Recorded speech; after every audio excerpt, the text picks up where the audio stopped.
Hi friends, and welcome back to my channel. My name is Ryan, and if you're new here, I make videos about houseplants. In this video, I'm going to be taking propagations for spring of some of my plants. I usually take propagations all year long, and I don't really notice that big of a difference between my success rate in winter versus like in spring and summer. But I do know that with summer coming up, a lot more people are going to be looking to do trades, and I'll be able to trade with more people across the country just because it'll be warmer.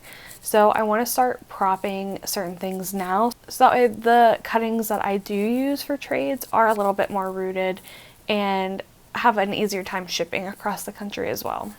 Also, depending on when I upload my videos, you might have already seen it or it might be upcoming, but I did recently just pot up a lot of the cuttings that I had already rooted, just because I have been rooting them for a while and they're finally ready to be potted up.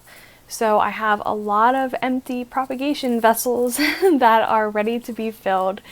Some of the plants that I'm looking to propagate today are my neon heartleaf philodendron, possibly some string of arrows. I have a friend that is looking for some cuttings of that. Probably my hoya bilobata, because it just is huge already and it grows so fast and they're really easy to propagate. I need to trim back my micans because I do this every couple months just because it grows kind of out of control. And I think what I'm going to do, I already have a lot of micans props already that are rooted. I think I'm going to pot some of those back into my pot just to make it a little bit fuller on the top, and then use these cuttings for trades that I take today. I want to take cuttings of my philodendron camposportuanum, both so that way I can have some to send to some of my friends and so that I can fill my pot out a little bit more. And then I keep going back and forth on this, but I've been thinking about chopping my philodendron El Choco Red. I can't tell if I want to or not. If I chop it, it'll probably put out new growth and be fine. And I really, really want to try propagating it and rooting it, and it has really good aerial roots on this one spot. But I also am not sure if I'm gonna do it.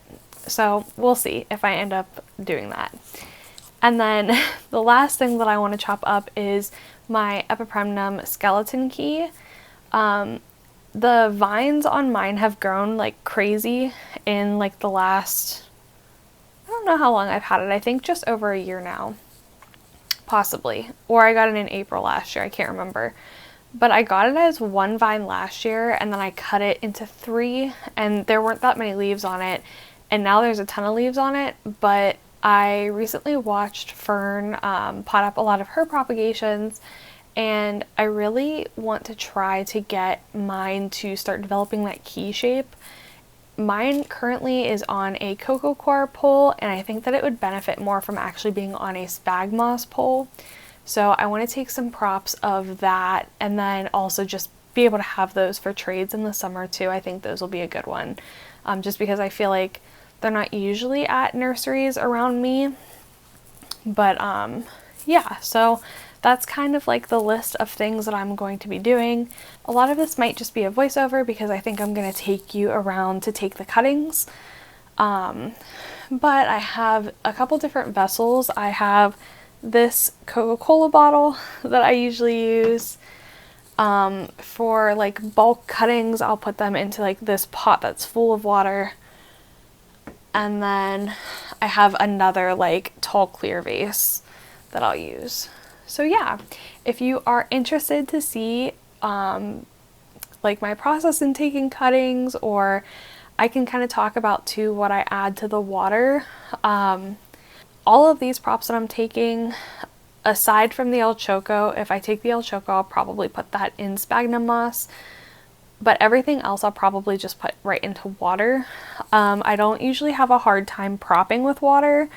And I usually can transfer water props pretty fine. But yeah, I'll take those and I'll put them in water. And usually what I do with my water is just put in a little bit of liquid dirt, a little bit of CalMag, and then sometimes I'll put in some TPS billions. But yeah, I just add a little bit of nutrients to the water just to kind of help it. And every once in a while, depending on if it's a prop that is particularly taking a long time to root, I will add just a pothos cutting into it, because pothos typically have a slightly higher amount of rooting hormone already in them. And so if you throw them into another prop that you're trying to prop in water, it might help speed up the process for that other plant. So yeah. Oh, and I might take some props of some other plants that I have in here now that I'm looking at them, like my Philodendron Brazil, because it's really pretty, and I feel like that'll be a good one. If you have spring propagations that you're planning on doing, or you just want something to be on and playing while you are doing some of your plant chores, keep on watching.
Okay,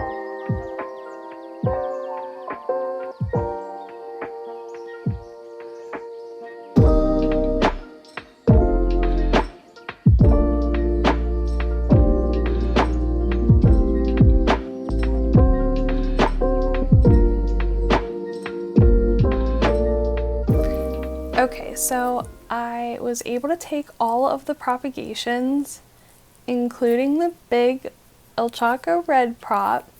I'm going to go through real quick and just kind of show you how I potted them up. I did have to get a couple extra vessels for them just because there ended up being more than I was planning for. The first one is my neon heartleaf philodendron, or like the heteroecium. This one, it is already growing in more of a hydro setup, so I just took some extra props and I'll either put it back in to make it like even more full, or like I said, I can use these as trades throughout the summer.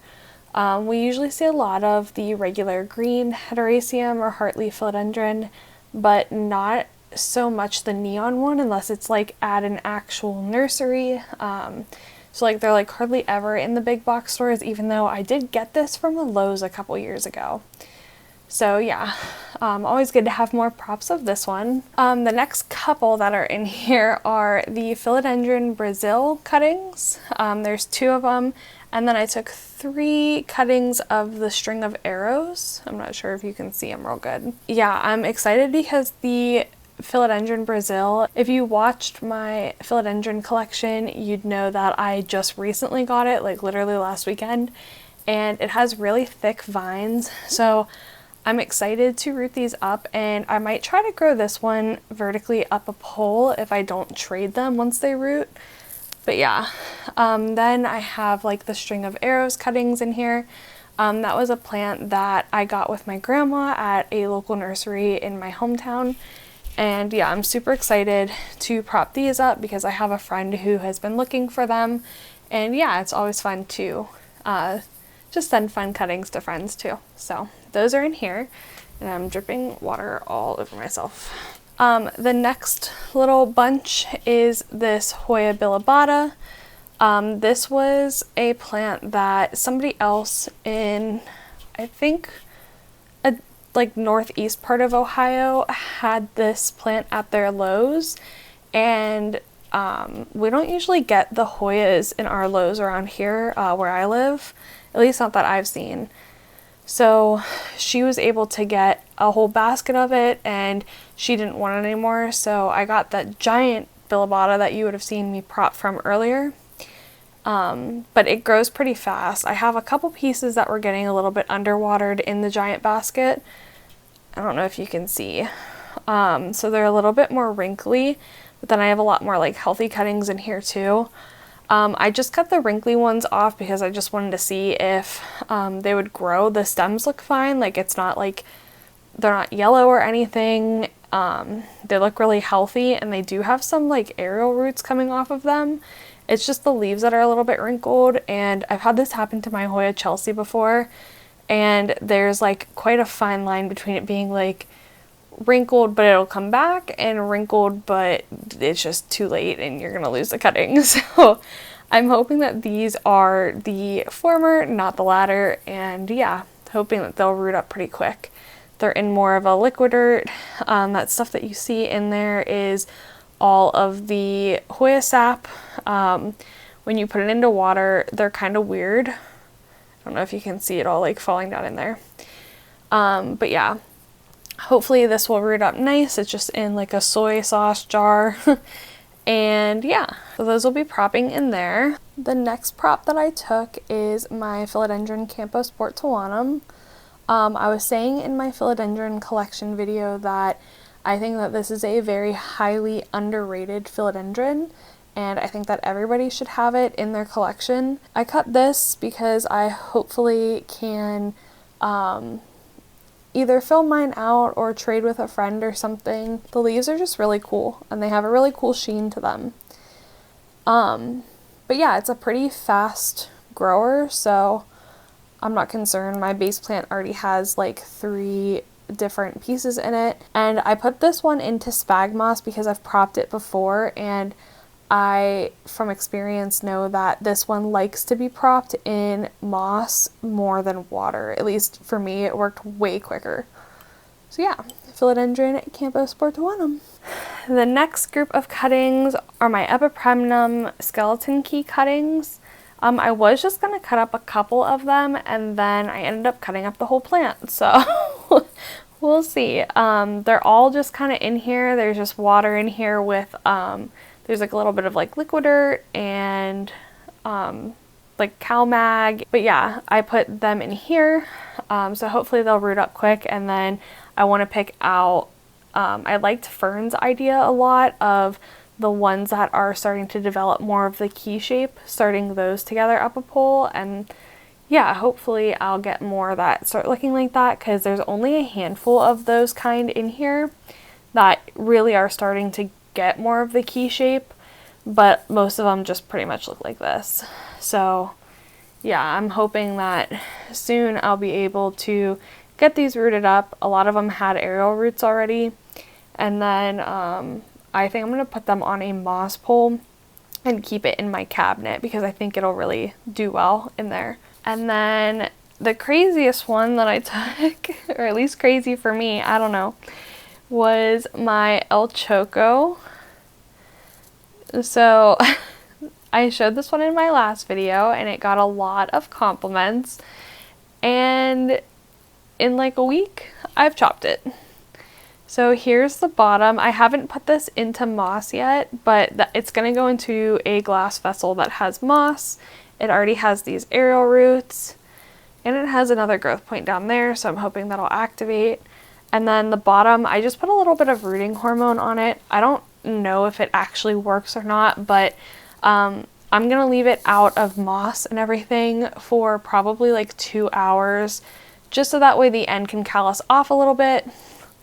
Losing the leaf here. Just so the end can callus off a little bit, so that way it doesn't end up rotting in the moss. But yeah, this is the newest leaf right here. This one came out a little bit short, and then this was the previous leaf, and then it already has a growth point on the way and all these roots. And then there's, I think, technically 3 nodes if you count where the new leaf is coming out, like down here by my pinky. But yeah, there's like 2 full nodes on here. So yeah, I'm excited to see this one grow and root up.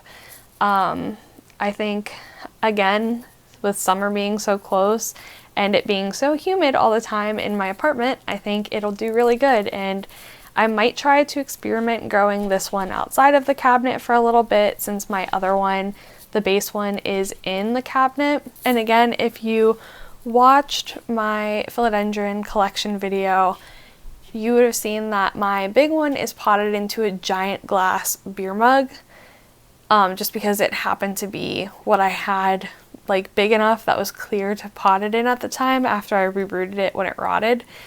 Well, I went to the dollar store a couple months ago and I found smaller ones, so it's gonna go into a little matching, like, mini, it's not mini, but like a little matching glass beer mug. So it'll go in there right when it's done, and then I might keep it in the cabinet for just a little bit while it starts to root up, and then bring it out of the cabinet. But yeah, I was either gonna have to take the full big plant out of the cabinet now or chop it anyway, because it was getting to be too big to be in the cabinet. And with how I have my cabinet set up, I am not able to, like, I mean, I could bring the shelf up, the second shelf, but it's like the perfect distance between the top shelf and the bottom, that I can have taller plants on the bottom, like medium-sized plants in the middle, and then all of my seedlings are up at the top, like right under grow light, so they get good light. It would have had to come out of my cabinet anyway, so I'm kind of glad that I chopped it, because I think it'll be a good experiment to kind of reroot, and I do like to kind of challenge myself with that, especially with how many issues I've had with doing it. It's kind of like frustrating, but when I finally get things to root, it feels very rewarding. And I have a feeling this is going to be like one of those kind of props for me. So wish me luck that it will work out. If you like this video, make sure to give it a thumbs up, and if you want to see more planty videos from me, make sure to subscribe and hit the bell so that way you're notified of when I post new videos. Let me know what you're propagating for springtime below in the comments. I'd love to know, and also let me know if you're interested in doing any kind of trades. I have a bunch of props. I have a lot more plants that I could prop, so yeah, just reach out to me. My Instagram is at Gemini Growing, just like my YouTube channel. But yeah, you can always message me on there. Anyways, I hope that you have a beautiful day, and I'll see you in the next one. Bye!